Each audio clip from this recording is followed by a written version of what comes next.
Hello students, welcome to my channel maths made easy. और इस पर मैं लेके आया हूँ आज क्लास 9 का चैप्टर नंबर 2 पॉलिनोमियल्स। हमने पिछली वीडियो में इसके कुछ बेसिक्स डिस्कस किए हैं और आगे के बेसिक्स इसमें डिस्कस करते हैं और फिर हम इसके इंपॉर्टेंट क्वेश्चंस डिस्कस करेंगे। ओके, तो हमने पहले ये किया था कि जीरोस हमने कर दिया था, तो आज हमारा टॉपिक रहेगा कि जीरोस फाइंड कैसे करें। हम जीरोस फाइंड कैसे करें, how to find zeros, how to find zeros, how to find zeros. Zeros को हम कैसे फाइंड करें, इससे पहले एक और टॉपिक है जो हम डिस्कस कर लेते हैं, फैक्टर थ्योरम। क्या? Factor theorem.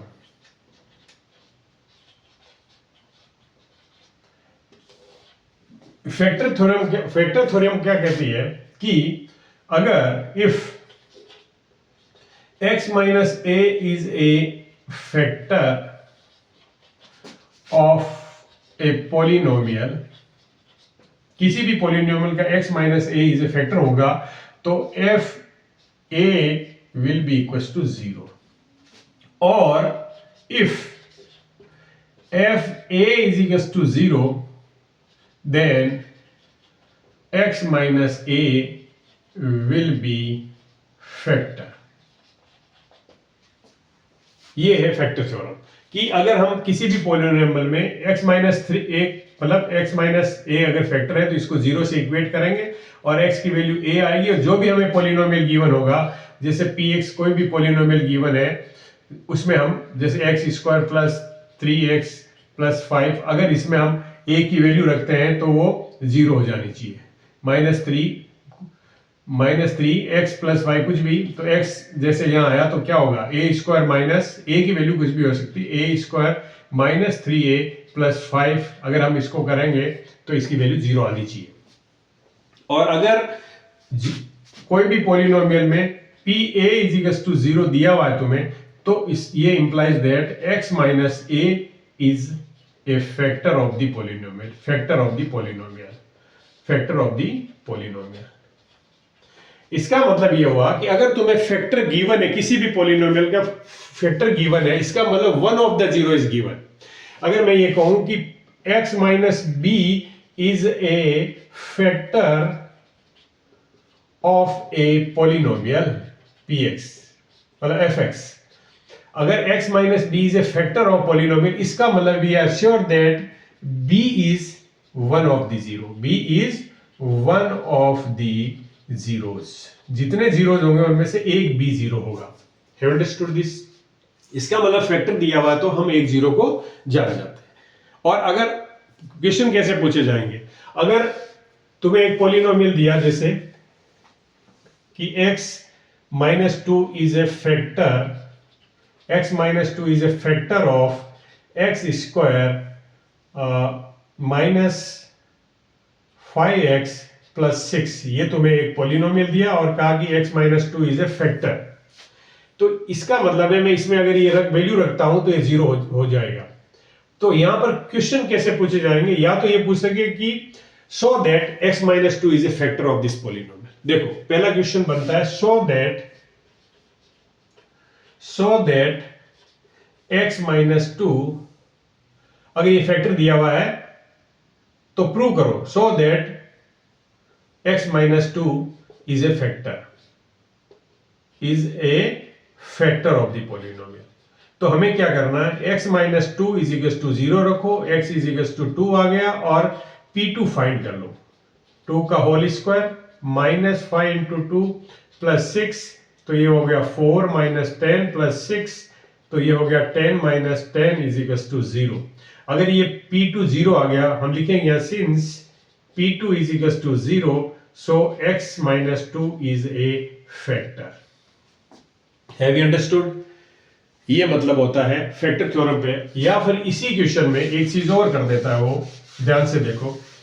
अगर मैं ये कह देता हूं कि यहां से ये हटा के और यहां पे मैं एक वेरिएबल डाल देता हूं k, यहां पर मैंने डाल दिया k, तो ये कहता है if x minus 2 is a factor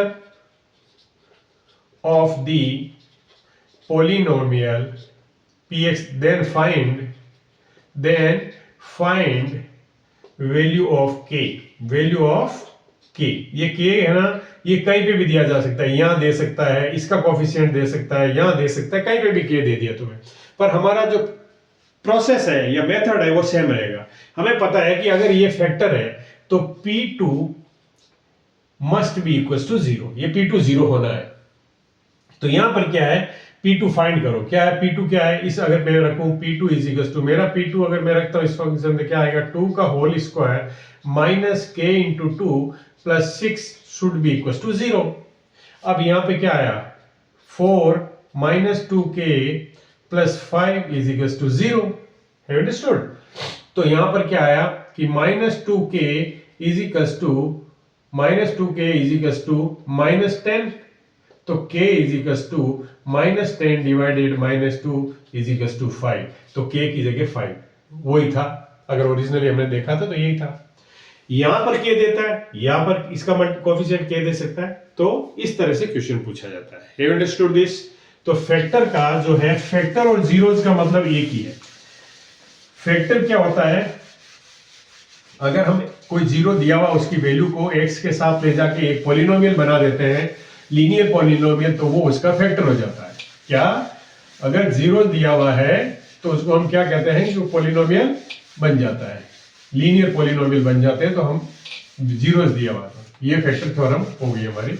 अब हम बात करते हैं जीरोस कैसे फाइंड करते हैं। तो मोस्ट ऑफ द क्वेश्चन में हम जीरोस फाइंड करते हैं फैक्टराइजेशन से। क्या, फैक्टराइजेशन। तो फैक्टराइजेशन क्या होता है, ये करना, फैक्टराइजेशन। देखो, अगर मैं तुम्हें कहूं कि फाइंड फैक्टर्स, एग्जांपल लेके देखते हैं, find factors of the followings, इनके फैक्टर तुम्हें फाइंड करने हैं।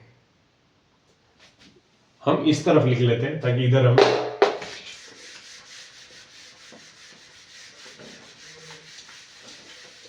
फैक्टराइजेशन, हम इधर लिख लेते हैं कि find factors of the following expressions के फैक्टर फाइंड करने। पहला मैंने दे दिया 4x², ओके। दूसरा मैंने दे दिया 4x² माइनस 2x। तीसरा मैंने दे दिया x³ plus 3x² plus x plus 3, okay. Fourth मैंने दे दिया 2x² plus 5x, 2x² plus 6x या 5x ले लो, 5x प्लस 3। ये हमें कुछ पॉलिनोमियल्स दे दिए और कहा कि फैक्टर्स फाइंड करो, ओके। तो हमें जो पहला सॉल्यूशन, अगर हम कैसे करेंगे फैक्टर्स फाइंड करने, जैसे मैंने तुम्हें पहले बताया था प्रीवियस लेक्चर में कि अगर इस मोनोमियल, ये मोनोमियल क्या, कैसा पॉलिनोमियल है, मोनोमियल, तो इसके फैक्टर हम कैसे फाइंड करते हैं। जैसे ये 4x² है तो सिंपली 4 के प्राइम फैक्टर लिख दो, 2 इंटू 2, x की जितनी पावर है वो लिख दो, these are the factors of this polynomial. ये तो हो गया, इस पॉलिनोमियल के फैक्टर्स फाइंड कर लिया हमने। अगर इसको फैक्टराइज करना है, तो कैसे करेंगे, इसको फैक्टराइज करना है तो कैसे, 4x² माइनस 2x। अब ध्यान से सुनना, if there are two or more than two terms in a polynomial, अगर दो या दो से ज्यादा, जब भी हमें कोई टर्म्स दी हुई होती है तो सबसे पहले हमारा काम ये होना चाहिए, is there anything common in all the terms। सबसे पहले ये देखो कि जितनी टर्म्स दी हुई है उनमें कुछ कॉमन है क्या। कॉमन का मतलब है कि HCF, कॉमन का मतलब है क्या उनमें कोई हाईएस्ट कॉमन फैक्टर होता है, उसको हम बाहर लेते हैं, क्या कॉमन है। तो तुम्हें यहां देखो नंबर्स में दिख रहा है कि 4 और 2, नंबर में क्या है 4 और 2, तो दोनों का HCF क्या होता है 2, वो मैंने बाहर ले लिया। हाईएस्ट कॉमन फैक्टर को ही बाहर लेना होता है, हैव यू अंडरस्टूड। अब x में देखो, वेरिएबल में क्या होता है कि जो पावर लिस्ट होती है उसको कॉमन लेते हैं। तो यहां पर x की पावर 2 है, यहां वेरिएबल सेम होना चाहिए, यहां पर पावर क्या है 2 है और यहां पर पावर 1 है, तो पावर 1 कॉमन आ जाएगी, तो ये बाहर ले लिया। ये एचसीएफ हो गया दोनों टर्म का। अब हम जो एचसीएफ ले लेते हैं, उसके बाद जो लिया तुमने एचसीएफ, उससे इसको डिवाइड कर दो। तो अगर 4 को 2 से डिवाइड किया 2 आ गया, एक्स स्क्वायर को x से डिवाइड किया तो यह पता है ना तुम्हें कि अगर हम a to the power n को a to the power m से डिवाइड करते हैं तो a to the power n minus m। Okay, तो यहां पावर 2 थी, यहां पावर 1 थी, तो ये पावर 1 आ गई, माइनस पूरा का पूरा कॉमन आ गया। इसका मतलब 2x को मैं अगर 2x से डिवाइड करूं तो क्या बचता है, मैं डिवाइड करता हूं। अगर तुम कहोगे सर 2x तो बाहर चला गया तो कुछ भी नहीं बचा, नहीं, हम डिवाइड करते हैं, जो हमने कॉमन लिया उससे डिवाइड करते हैं। तो क्या किया, 2x से डिवाइड किया तो यहाँ पे क्या बचा 1। तो दीज आर, अब यहाँ पे अगर तुम्हें पूछे तो these are the factors of the polynomial. Have you understood? इस तरह से हम पॉलिनोमियल के फैक्टर्स फाइंड करते हैं। जैसे मैंने क्वेश्चन नंबर 3 देखो, ये फर्स्ट हो गया, ये सेकंड हो गया। अब क्वेश्चन नंबर 3 देखो, उसमें क्या है कि 4x स्क्वायर माइनस ये हो गया x cube plus 3x square plus x plus. अब हमें ये देखा कि x cube plus 3x square plus x plus 3 ये एक पॉलिनोमियल दिया हुआ है। हमने देखा कि देयर आर 4 टर्म्स और nothing is common except 1 common होने से कोई नहीं होता, 1 को हम कॉमन लेते ही नहीं है, ठीक है। तो इसका मतलब चारों टर्म में कुछ भी कॉमन नहीं है। तो इसको हाउ वी फैक्टराइज, तो हमें क्या करना होता है, दो टर्म को एक साथ लेके देखो, क्या हमें कोई दो टर्म से हम 2 टर्म पे रिड्यूस करें, क्या कोई हमें दिख रहा है कि कुछ कॉमन। जैसे यहाँ पे मैं 1 कॉमन लूं तो x प्लस 3 रह जाएगा, यहाँ पे मैं एक्स स्क्वायर कॉमन लूं तो x प्लस 3 रह जाएगा। यस, तो हम ऐसा करते हैं कि इन दो टर्म में क्या कॉमन है, एक्स स्क्वायर। देखो 3 यहाँ है बट यहाँ 3 नहीं है, और यहाँ पे दोनों में से लीस्ट पावर क्या 2 है, तो वो 2 बाहर ले लिया, और यहाँ पे क्या बच गया x प्लस 3। इन दोनों में कुछ भी कॉमन नहीं है, पर एक चीज कॉमन है, x इंटू 1 है और ये 3 इंटू 1 है, तो हमने 1 कॉमन ले लिया, और यहां पे बचा x प्लस 3। ओके, अब देखो कितनी टर्म्स है, यहां पर 2 टर्म हो गई, एक ये टर्म बन गई हमारी, एक ये टर्म बन गई, क्योंकि term are separated by plus और माइनस साइन। तो यहाँ पे प्लस साइन एक ही है, ब्रैकेट के अंदर होता है वो क्वांटिटी हम अलग से नहीं गिनते। तो देयर आर 2 टर्म्स। अब दोनों टर्म में क्या कॉमन है, पूरा ब्रैकेट देखो, x प्लस 3, तो x प्लस 3 को हमने कॉमन ले लिया, और यहाँ पे हो गया x स्क्वायर प्लस 1। ओके, सो इस तरह से हम फैक्टराइज करते हैं। ओके, ये फैक्टराइजेशन हो गया, समझ में आ गया। अब एक फैक्टराइजेशन जो है, आगे वाला जो पॉलिनोमियल है, वो ही 80% फैक्टराइजेशन इस तरह के पॉलिनोमियल के पूछे जाते हैं, जिसको बोलते हैं स्प्लिटिंग द मिडल टर्म, और बहुत इंपॉर्टेंट मेथड है, बहुत सी जगह काम आता है, ठीक है। तो 2x square plus 5x plus 3, मैं इस क्वेश्चन को 2-3 तरह से लिख लेता हूं। 2x square minus 5x minus 3। Okay, एक हमने ये ले लिया, और तो अब हम बात करते हैं कि फैक्टराइजेशन कैसे करें। तो इसको बोलते हैं स्प्लिटिंग द मिडल टर्म से करते हैं, स्प्लिटिंग द मिडल टर्म। क्यों? क्योंकि देखो ये 3 टर्म है, अगर मैं ये कॉम्बिनेशन जैसा मैंने प्रीवियस क्वेश्चन में बनाया कि 2 टर्म ये ले लो 2 टर्म ये ले लो, तो यहाँ टर्म ही 3 है, तो हम क्या करते हैं, बीच वाली टर्म को स्प्लिट करके और हम 4 टर्म्स बना लेते हैं, 1 2 3 4, और फिर हम इन 2 टर्म में और इन 2 टर्म में कुछ कॉमन लेके और इसी तरह से आगे क्वेश्चन कर लेते हैं। ओके, पर इसके कुछ नियम है, कुछ रूल्स है, कैसे फैक्टराइज मतलब स्प्लिट कैसे करें हम, ठीक है। तो स्प्लिट का क्या होता है कि हम एक स्टैंडर्ड पॉलिनोमियल लिख लेते हैं, ax square plus bx plus c, ये लिख लिया हमने एक स्टैंडर्ड पॉलिनोमियल। इसके फैक्टर्स करने हैं, तो सबसे पहले देखो कि a कितना है, coefficient of x square, coefficient of x square, देखो ये ऑर्डर कुछ भी हो सकता है, मैं इसको ऐसे लिख दूं bx plus ax square plus c, इससे कोई फर्क नहीं पड़ता। तुम्हें a क्या मतलब है, coefficient of x square, x square का कोफिशिएंट देखना, तुम्हें a लिख लिया, फिर तुम्हें लिखना कोफिशिएंट ऑफ x, b लिख लिया, फिर तुम्हें लिख लो कांस्टेंट c लिख लिया। ओके, इसकी वैल्यूज लिख ली, फिर हम इन दोनों को मल्टीप्लाई करते हैं, a इंटू सी को मल्टीप्लाई करके इसके पेयर्स ऑफ फैक्टर्स बनाते हैं। प्राइम फैक्टर की बात नहीं कर रहा हूं। प्राइम फैक्टर जब करेंगे हम, प्राइम फैक्टर करके भी निकाला जा सकता है, बट वो बड़े नंबर होते हैं तब हम करते, छोटे नंबर में नहीं, नॉर्मली नहीं करते हैं। तो a इंटू सी, इसके पेयर ऑफ फैक्टर्स बनाते हैं, जितने भी बन गए 1 2 3 जो भी पेयर ऑफ फैक्टर्स बने। इसके बाद हम ये देखते हैं कि इसका साइन क्या है, किसका, सी का साइन।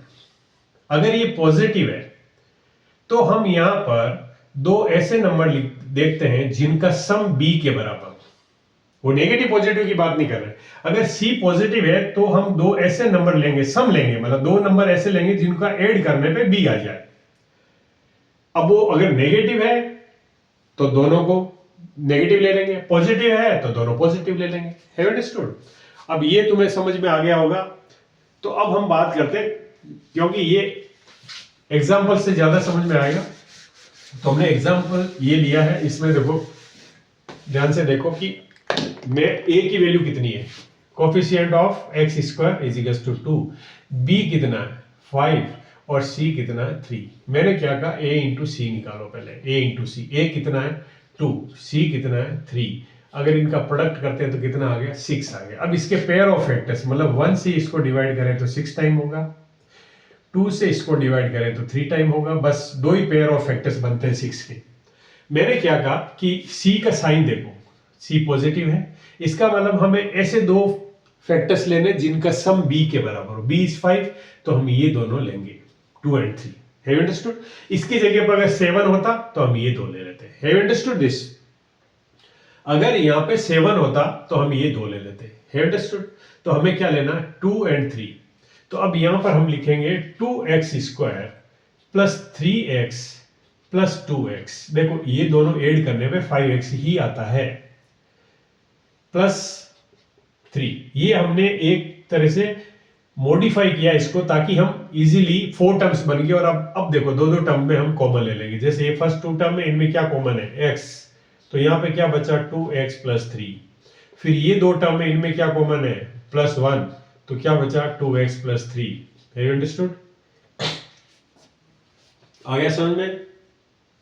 अब मैं अगर दो टर्म हो गई मेरे पास, एक ये टर्म हो गई और ये टर्म हो गई, फिर कॉमन ले, दोनों में कॉमन क्या, 2x प्लस 3, 2x प्लस 3, तो यहाँ पे क्या बच गया, x plus 1। So these are two factors of the. अच्छा, दो ही फैक्टर बनेंगे क्योंकि डिग्री कितनी है, 2 है, तो जितनी डिग्री होती है उतने ही फैक्टर्स बनते हैं। Have you understood this? तो this is how we find the.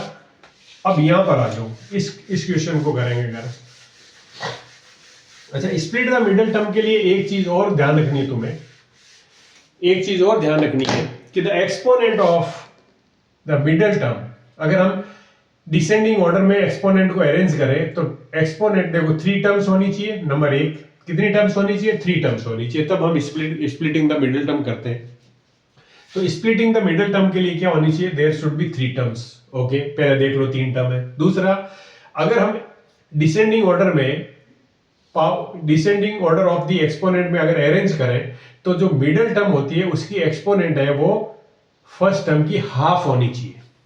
अब तुमको सर 2 है तो 1 है, 4 होगी तो 2 होनी चाहिए, 4 है तो 2 होनी चाहिए, और अगर ये 6 है तो ये 3 होनी चाहिए, तभी हम स्प्लिट द मिडिल टर्म कर सकते हैं। Have you understood this?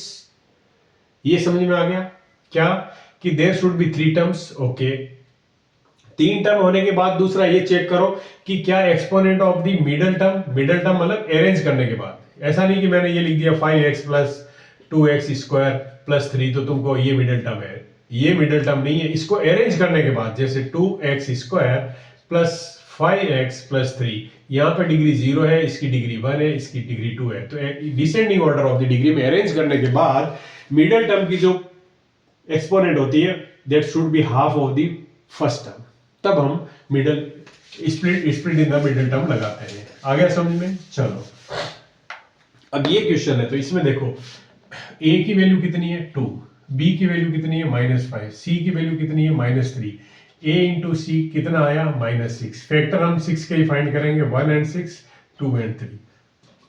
अब देखो, क्योंकि ये नेगेटिव साइन है तो हम डिफरेंस देखेंगे। क्या डिफरेंस देखेंगे? दो फैक्टर का difference should be equal to b. तो देखो इनका डिफरेंस तो कितना आता है 1, इनका डिफरेंस कितना आता है 5, तो ये फैक्टर्स हम ले लेंगे। Have understood this? ये फैक्टर्स ले लेंगे, लेकिन देखो अब यह साइन माइनस का है तो बड़े फैक्टर को माइनस ले लेंगे। अगर यहाँ प्लस होता तो इसको हम क्या ले लेते, प्लस होता तो क्या ले लेते, बड़े को प्लस ले लेते। मतलब वो क्वेश्चन इस तरह का होता 2x² प्लस 5x माइनस 3, इस तरह का क्वेश्चन होता। Have you understood? तो इसमें नेगेटिव है तो ये लिया हमने, तो क्या लिया यहाँ पे। और अगर ये क्वेश्चन इसमें भी अगर इस तरह का होता कि 2x² माइनस 5x प्लस 3, तो हम दोनों माइनस के ले लेते, क्योंकि यहां पर प्लस आएगा, ए और सी का प्रोडक्ट पॉजिटिव आएगा तब हम प्लस देखेंगे, और अगर माइनस आता है तो हम डिफरेंस देखते हैं। तो 6 और 1 का डिफरेंस 5 होता है, तो अब इस क्वेश्चन को हम ऐसे लिखेंगे 2x² माइनस 5x माइनस 3, इसको नीचे क्या करेंगे 2x² प्लस माइनस का क्या 6x, माइनस का 6x प्लस का x minus 3। Now we have 4 terms. अब कितनी टर्म्स है, 4 टर्म्स। तो इन दोनों में क्या कॉमन है, देखो नंबर में 2 कॉमन है, पावर वेरिएबल में x कॉमन है, तो यहाँ पे क्या बचा x माइनस 3। इन दोनों में क्या कॉमन है 1, तो x माइनस 3। मोस्टली बच्चे यहाँ पे साइन लगाना भूल जाते हैं। ध्यान रखना है कि तुम्हें देखो यहाँ +1 कॉमन लेते हो तो यहाँ प्लस कॉमन लो, माइनस कॉमन लेते हैं तो यहाँ माइनस कॉमन लेते हैं, और उसके बाद डिवाइड करते हैं। तो हम जब नेगेटिव साइन से डिवाइड करते हैं तो अंदर की टर्म के साइन चेंज हो जाते हैं। ओके, अब यहाँ पे 2 टर्म हो गई, एक ये फर्स्ट टर्म, ये सेकंड टर्म, दोनों में क्या कॉमन है x माइनस 3, ये कॉमन ले लिया। आगे क्या है 2x plus 1, so these are the factors of this polynomial. इस तरह से हम स्प्लिटिंग द मिडिल टर्म से फैक्टराइजेशन करते हैं। अभी मैं फैक्टराइजेशन सिखा रहा हूं, फिर हम जीरोस फाइंड करेंगे कि फैक्टराइजेशन से जीरोस कैसे फाइंड करते हैं। ओके, इस तरह से हम फैक्टराइजेशन फाइंड करते हैं। अब एक और आता है, आजकल 9th में रेयरली पूछते हैं, पहले पूछा जाता था ये क्वेश्चन, फिर भी मैं तुम्हें बता देता हूं, आगे फ्यूचर में कहीं काम आएगा। एक और होता है कि जब हम देखो, अभी हमने देखा कि अगर इस तरह से रिड्यूस, जैसे x⁴ प्लस x² है ना, प्लस अगर इस तरह से x⁴ प्लस x² अगर तुम्हें दिया हुआ है, तो अब तुम अगर इसमें से कॉमन लेते हो कुछ भी, तो यहां पर कॉमन लोगे तो x² कॉमन ले दो, अंदर क्या बचेगा x² प्लस, अब तुम्हें एक दे दिया x³ प्लस x, ऐसा दे दिया। ध्यान से देखो, इसको मैं दूसरी तरह से देखो, इस तरह का जब भी क्वेश्चन दिया तो इसको तुम अरेंज कर सकते हो डिसेंडिंग ऑर्डर में। तो x⁴ plus x⁴ plus x² plus x। अब तुम कहोगे सर इसमें तो पूरे में कॉमन है क्या x, तो x कॉमन ले लो, कोई बात नहीं। अब अंदर क्या बचा x3 plus x² plus x plus 1। अब हम इसको फैक्टराइज कर सकते हैं, जो मैंने पहले किया है। तो इस तरह से हम कर सकते हैं फैक्टराइजेशन, ठीक है। अब हम बात करते हैं कुछ इस तरह के क्वेश्चन जिनमें फैक्टराइजेशन कैसे करते हैं हम। जैसे मैंने क्वेश्चन दिया तुम्हें कि x³ plus 2x² plus x³ plus 2x² और प्लस x माइनस 2।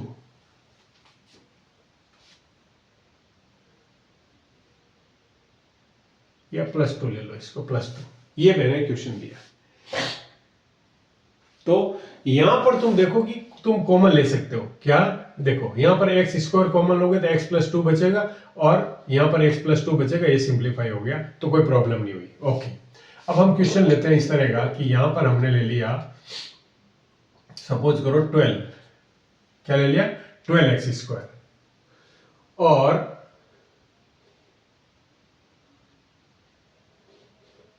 प्लस का 12 हो जाएगा, माइनस का अगर मैं इसको रखता हूं तो माइनस का 1 हो जाएगा, और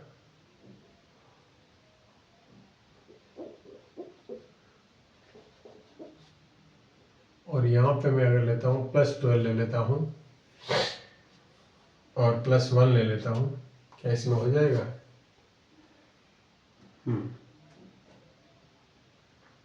अब देखो, अब इस क्वेश्चन में अगर हम इस तरह से करते हैं तो अब इसमें देखो कि यहाँ पे मैं अगर कॉमन लेता हूँ एक्स स्क्वायर, तो अंदर बचता है एक्स प्लस 12, लेकिन यहाँ तो 1 कॉमन लेंगे तो 12x बच जाएगा। तो इस तरह के जो क्वेश्चंस होते हैं उसको हम हीट एंड ट्राई मेथड से करते हैं। क्या? हीट एंड ट्राई मेथड से करते हैं। अब वो हीट एंड ट्राई मेथड के लिए क्या करें, ये जो नंबर होता है यहाँ पे इसके फैक्टर लिख लेते हैं हम। 1 के क्या फैक्टर होते हैं, या तो +1 या -1, इस तरह से फैक्टर हो सकते हैं, है ना।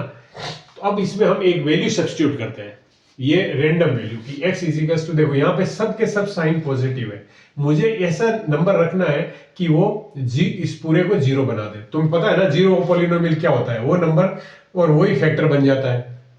अगर मैं x इजिकल्स टू 1 रख के इसको 0 कर देता हूं पूरे को, तो x -1 फैक्टर बन जाता है, या x इजिकल्स टू -1 रख के 0 हो जाता है तो x +1 फैक्टर बन जाता है। ये फैक्टर थ्योरम कहती है। तो हम क्या करते हैं, एक वैल्यू रखते हैं यहाँ पे, है ना, एक वैल्यू रखते हैं कि पुटिंग x इजिकल्स टू -1, तो p -1 फाइंड कर लो। क्या आएगा, -1 की पावर 3 प्लस 12 इंटू -1 की स्क्वायर प्लस 12 इंटू -1 प्लस 1। तो यहां पर देखो क्या आया, माइनस का 1 आ गया, यहां पे +12 आएगा क्योंकि -1 का स्क्वायर करोगे तो +1 आएगा, और यहां पे -12 आ गया, यहां पे +1 आ गया। अब प्लस के दोनों हैं, इनको आप करोगे ऐड करोगे तो 13 हो गया, माइनस के भी 13 हो गया, तो क्या आ गया 0। मैंने क्या कहा, जब p -1 0 हो गया किसी भी पोलन में, it implies that x +1 is equals to 0। This is a one of the factors. अब क्या करते हैं हम, ये फैक्टर निकाल दिया, इसके पास कितने फैक्टर है, डिग्री कितनी है इसकी 3, तो फैक्टर भी कितने होंगे 3, डिग्री कितनी है 3, तो फैक्टर्स भी कितने होंगे 3। एक फैक्टर तुमने फाइंड कर लिया, इसका मतलब 2 फैक्टर और है। अब मैं बताऊं तुम्हें कि अगर मान लो हमारे पास 2 इंटू 3 इंटू 5 इजिकल्स टू कितना होता है 30, मैं कहूं 30 के 3 फैक्टर है हमारे पास, एक फैक्टर तुमने फाइंड कर लिया, सपोज करो 2। तो हम क्या करते हैं, जो 30 है उसको 2 से डिवाइड कर देते हैं, तो क्या मिला 15। अब इसमें 2 फैक्टर रह जाएंगे, इसके फिर हम 2 फैक्टर 3 एंड 5 कर लेंगे, किससे, स्प्लिटिंग द मिडिल टर्म से। ये कंसेप्ट है। तो हमें एक फैक्टर मिल गया, ये सब हमारा ऐसे ही वर्क होता है। अब एक फैक्टर मिल गया तो मैं इसको डिवाइड करूंगा, किसको, x³ plus 12x² plus 12x plus 1। इसमें क्या है, तीनों फैक्टर है और एक फैक्टर हमें मिल गया, तो हम इससे डिवाइड कर देते हैं, x प्लस 1। पहले हम एक्सपोनेंट, देखो इसकी पावर से इसको, इसके कोफिशिएंट से इसके कोफिशिएंट को डिवाइड करते हैं। सबसे पहले ये होता है कि साइन से डिवाइड करते हैं, इसका साइन प्लस है, इसका साइन प्लस है, तो यहाँ प्लस आएगा, सबसे पहले प्लस लिखने की जरूरत नहीं होती है। अब इसका कोफिशिएंट 1 है, इसका कोफिशिएंट 1 है, और तो 1 आएगा, वो भी लिखने की जरूरत नहीं है।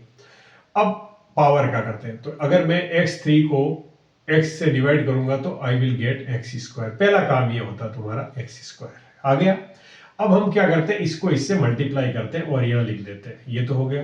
अब यहाँ दूसरा जो टर्म है उससे मल्टीप्लाई करते हैं और लिख देते हैं, और देखते हैं कि लाइक टर्म का मतलब यहाँ x की पावर 2 है, तो तुम्हें यहाँ पे वो टर्म ढूंढनी है जिसकी x की पावर 2 है, तो ये रही हमारी, तो ये आ गया प्लस x²। और जैसे हम डिवीजन में करते हैं, क्या करते हैं, सब्ट्रैक्शन करते हैं, तो यहाँ पे सब्ट्रैक्शन करो तो ये कैंसिल आउट हो गया।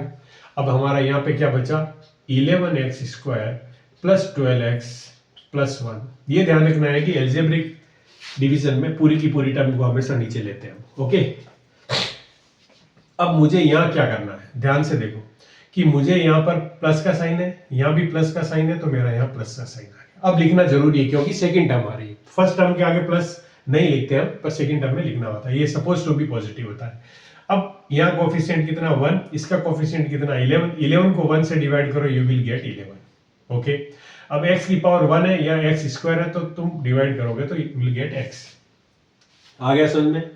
अब हम क्या करेंगे कि इससे फर्स्ट टर्म को मल्टीप्लाई करेंगे x को, तो वी विल गेट 11x²। ये टर्म सेम आनी चाहिए क्योंकि हमने इसी तरह से डिजाइन किया उसको कि यही आती है फर्स्ट टर्म मल्टीप्लाई करने। सेकंड में कुछ भी आ सकता है, प्लस 11x, तो प्लस 11x के नीचे लिखेंगे क्योंकि इसकी और इसकी ये लाइक वेरिएबल्स है, लाइक टर्म से तो हम लाइक टर्म में हमेशा करते हैं। तो अब यहाँ पर माइनस माइनस ये कैंसिल आउट हो गया और यहाँ पर तुम देखोगे तो x प्लस 1 बच गया। Have understood? अब हम क्या करेंगे, फिर वही रिपीट करेंगे। यहां पर क्या है, साइन प्लस, यहां पर साइन क्या है, प्लस, तो यहां पर क्या आ जाएगा, प्लस। ओके, इसका कोफिशिएंट 1, इसका कोफिशिएंट 1 लिखने की जरूरत नहीं है। अगर मैं x को x से डिवाइड करूंगा तो क्या आ गया, 1 आ गया। अब 1 से इस x को मल्टीप्लाई करो तो x आ गया, प्लस 1 से 1 को मल्टीप्लाई करो 1 आ गया, माइनस करो दोनों को, रिमाइंडर क्या आ गया, 0। ओके, इसका मतलब ये तुम्हें कौन सी टर्म मिल गई, क्वाड्रेटिक टर्म मिल गई। क्वाड्रेटिक पॉलिनोम मिल गया तो इसका मतलब दो फैक्टर इसके अंदर है, दो फैक्टर इसके अंदर है, दो फैक्टर इसके अंदर है। आगे सुन में, अब ये है x square plus 11x plus 1, इसके दो फैक्टर तुम फाइंड नहीं कर पा रहे हो, क्योंकि स्प्लिट द मिडिल टर्म से भी नहीं कर सकते हम, स्प्लिटिंग द मिडिल टर्म से भी नहीं कर सकते हैं, क्योंकि तो इसके जो हो सकता है इसके इमेजिनरी आए या है ना, नो फैक्टर्स हो, इस तरह से हो, पर हमें ये प्रोसेस यही करना होता है। हम दूसरी प्रॉब्लम लेके, दूसरा क्वेश्चन कोई लेके करते हैं, ठीक है। Have understood this? इस तरह से करना। अब ये दो अगर फैक्टराइज हो सकता तो स्प्लिट द मिडिल टर्म से हम इसको फैक्टराइज कर सकते, क्योंकि ये क्वाड्रेटिक पॉलिनोमियल है। Have understood this? चलो, ये रैंडम एग्जांपल था, कुछ और एग्जांपल लेके हम करेंगे तो हो जाएगा, ठीक है। तो ये था हमारा फैक्टराइजेशन, इतनी तरह से हम फैक्टराइजेशन करते हैं। अब मैं कुछ स्टैंडर्ड फैक्टराइजेशन दिखाता हूं, जिसको तुम आइडेंटिटीज, एल्जेब्रिक आइडेंटिटीज बोलते हैं हम लोग। वो क्या है, स्टैंडर्ड फैक्टर्स है। जैसे मैं अगर तुम्हें कहूं x square plus y square plus 2xy, इस तरह का कोई भी पॉलिनोमियल तुम्हें दिया हुआ है, तो तुम्हें इसका स्टैंडर्ड फैक्टराइजेशन होता है x प्लस वाई का होल स्क्वायर। यह मतलब क्या है, फर्स्ट टर्म का स्क्वायर, मतलब ये दोनों परफेक्ट स्क्वायर है। ये क्या है, ये क्या बीच वाला, twice of the square root of the first and second term, product of first and term, twice of the product of square root of the first and second term. अगर ऐसा होता है तो हम डायरेक्ट फैक्टर लिख सकते हैं। जैसे मैं कहूं तुम्हें 4x square plus 4x plus 1, हाँ प्लस 4x प्लस 1, ऐसा है। तो ध्यान से देखो, इसको मैं लिख सकता हूं 2x का होल स्क्वायर, प्लस 1 को लिख सकता हूं 1 का स्क्वायर, और इसको मैं लिख सकता हूं 2 इंटू 2x इंटू 1। देखो ये क्या है, इसका रूट 4x स्क्वायर का रूट कितना हो गया, 2x, 1 का रूट कितना हो गया, 1, इसका ट्वाइस किया तो इसको मल्टीप्लाई करके देखो ये 4x आ जाता है। क्या आ जाता है, 4x। तो मैं इसको फैक्टर करने की जरूरत नहीं, इसको सीधा फैक्टराइजेशन लिख सकते हैं। फर्स्ट टर्म लिखो 2x प्लस सेकेंड टर्म लिखो 1 whole square, this is your answer. इसको आइडेंटिटी भी बोलते हैं हम। Have understood this? अब हम बात करते हैं दूसरा। अगर तुम्हें दिया हुआ है x square plus y square minus 2xy is equals to, तो ये x minus y whole square, ये फैक्टर्स है, ये फैक्टर्स है इधर, और ये हमारा एक्सप्रेशन है या ये पॉलिनोमियल है। ये एक्सप्रेशन कह दो इसको, इसको पॉलिनोमियल कह दो। ये पॉलिनोमियल है और ये इसके फैक्टर्स है, और इनको हम आइडेंटिटी के नाम से याद करते हैं। ये स्टैंडर्ड रिजल्ट्स होते हैं। आइडेंटिटी का मतलब ये स्टैंडर्ड रिजल्ट है। अगर इस तरह का कॉम्बिनेशन बनता है तो आंसर हमेशा यही आता है। अंडरस्टूड? अब हम बात करते हैं, अगर हमारे पास ये तो फर्स्ट हो गई, लिख लेते हैं, ये फर्स्ट हो गई, ये सेकंड हो गई। अब थर्ड आइडेंटिटी, अगर मुझे दिया हुआ है x square minus y square, मतलब there are only two terms, both are perfect square and there is a negative sign in between them, तब हम इसको अप्लाई करते हैं। तो इसके दो फैक्टर होते हैं, एक एक्स प्लस वाई और एक एक्स माइनस वाई। ये जो नंबर ये होता है, ये इसका स्क्वायर रूट होता है। मान लो अगर मैंने यहाँ लिखा x4 माइनस वाई 4, तो यहाँ पर आ जाएगा x square plus y square और x square minus y square, और फिर इसको और आगे कर सकते हैं, क्योंकि ये अगेन परफेक्ट स्क्वायर और नेगेटिव साइन। परफेक्ट स्क्वायर तो ये भी है, पर इनके बीच में पॉजिटिव साइन है, जहां पर फैक्टराइजेशन नहीं हो सकता है। अंडरस्टूड? तो इस तरह से ये देखो, यहाँ पे देयर आर 3 टर्म्स, यहाँ पे देयर आर 3 टर्म्स, यहाँ पे भी 3 टर्म्स, यहाँ पे 2 टर्म्स है, तो टू टर्म्स परफेक्ट स्क्वायर और बीच में नेगेटिव साइन है, तो हम इस तरह का, इसका बहुत यूज होता है, ये भी ध्यान रखना। अब हम बात करते हैं कि ये तो ठीक है, अगर हमें इस तरह का कुछ मिलता है, क्या x प्लस ए और x प्लस बी इस तरह के कोई फैक्टर होते हैं, तब ये क्या होता है x square plus a plus b x plus a b. ये स्प्लिट द मिडिल टर्म में हम ऐसा ही करते हैं, ए एक्स और बी एक्स इसको दो पार्ट में स्प्लिट कर देते हैं, तो हमें इस तरह के फैक्टर मिलते हैं। तो एक ये आइडेंटिटी भी लिख लो अगर तुम्हारे पास। इसको कैसे यूज करते हैं, दोनों तरफ से यूज करते हैं, मोस्टली ये इस साइड में ज्यादा यूज होती है, इस तरफ। कैसे, अगर तुम्हें दिया हुआ है सपोज करो x माइनस 4 और x प्लस 3, इसका तुम्हें मल्टीप्लाई करना है, तो तुम क्या करोगे, एक्स स्क्वायर प्लस इन दोनों का एल्जेब्रिक सम लिखो -1 x और इन दोनों को मल्टीप्लाई कर दो -12, तो आंसर क्या आ गया, x square minus x minus 12। Have you understood this? ये सिंपली हो जाता है, बहुत जल्दी हो जाता है मल्टीप्लाई। फैक्टराइजेशन करना है तो split the middle term, factorization करना है तो split the middle term. Have you understood? तो इस तरह से हम ये आइडेंटिटी या स्टैंडर्ड रिजल्ट्स को यूज करते हैं। अब इसके बाद आता है हमारा कि अगर 3 टर्म दे दी जाए तो ये तो हो गया, या 3 टर्म दे दी जाए, कैसे, x plus y plus z का होल स्क्वायर, अगर ऐसा कुछ दे दिया जाए तो हम क्या लिखेंगे, फर्स्ट टर्म का स्क्वायर प्लस सेकेंड टर्म का स्क्वायर प्लस थर्ड टर्म का square plus twice of the first second term plus y z plus 2zx।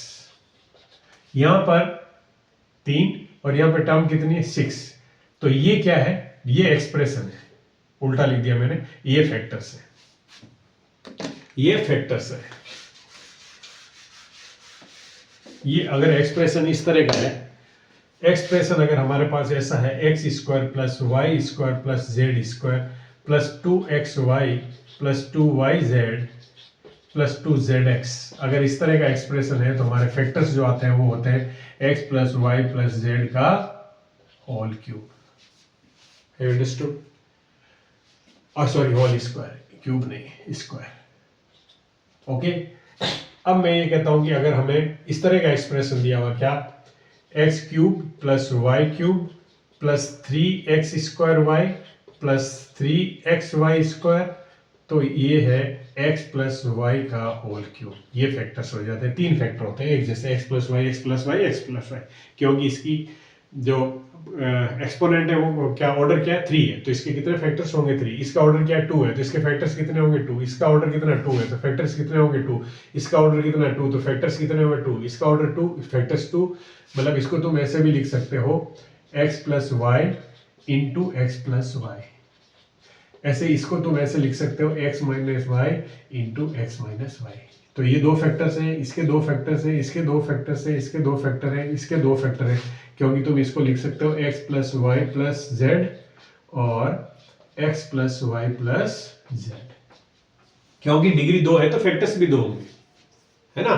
यहाँ पे डिग्री 3 आ गई तो फैक्टर कितने हो गए, 3 हो गए। ओके, इसको दूसरा, इसका एक और है, x cube minus y cube minus 3x square y plus 3xy square, और अगर इसको करते हैं तो ये x माइनस वाई का होल क्यूब। ओके, आगे समझ में? ये हमारी आइडेंटिटीज है। एक आइडेंटिटी हमारी और है जिसको मैं लिख देता हूं, ये तुम्हें सब याद करनी होती है ना। और इन आइडेंटिटी से और कोई 2 टर्म निकलेगी, वो मैं लिख देता हूं, तुम्हें उसके साथ ही याद कर लेना है। इस आइडेंटिटी के सामने इससे निकलने वाले, जैसे अगर मुझे x cube plus y cube की वैल्यू निकालनी है, क्या, x cube plus y cube, देखो ये है एक्स प्लस वाई का होल क्यूब। अगर इस तरह का तुम्हें एक्सप्रेशन दिया हुआ तो इसके फैक्टर्स कैसे होंगे, x plus y x square plus y square minus x y. अब तुम कहोगे सर यहाँ पे तो डिग्री 3 है, फैक्टर 2 ही कैसे है? देखो, एक फैक्टर ये हो गया, ये क्या है, इसके अंदर 2 फैक्टर है, क्योंकि ये क्वाड्रेटिक पॉलिनोमियल है, ये क्वाड्रेटिक पॉलिनोमियल है, तो इसके अंदर 2 फैक्टर है। Have you understood this? ऐसे ही अगर तुम्हारा x cube minus y cube है, तो यहां पर क्या आएगा, एक्स माइनस वाई आया, x square plus y square plus x y. तो ये क्या हो गया, एक्सप्रेशन हो गया, और ये इसके फैक्टर्स हो गए। तो इनको भी स्टैंडर्ड रिजल्ट की तरह हम याद करते हैं, आइडेंटिटी की याद करते हैं। ये इसी को अरेंज करके बनाया हुआ है। हुआ, इसी को अरेंज करके बनाया हुआ कि ये इधर रख लिया हमने, इनको सब उधर ट्रांसफर किया, सब कुछ कॉमन लिया, तो we will get the result. But ये भी बहुत यूज होता है result. Have you understood this? अब हम बात करते हैं तीसरे रिजल्ट की, जिसमें होता है x cube plus y cube plus z cube minus 3xyz is equals to, अगर ये इस तरह का एक्सप्रेशन है जिसके फैक्टर्स होते हैं x plus y plus z और x square plus y square plus z square minus x y minus y z minus z x. Okay, ये होता है, ये आइडेंटिटी भी यूज करते हैं। ये एक्सप्रेशन है, ये इसके फैक्टर्स है। देखो यहाँ पे डिग्री 3 है तो एक फैक्टर ये हो गया, दो फैक्टर इसके अंदर होते हैं क्योंकि यहाँ पे डिग्री 2 है।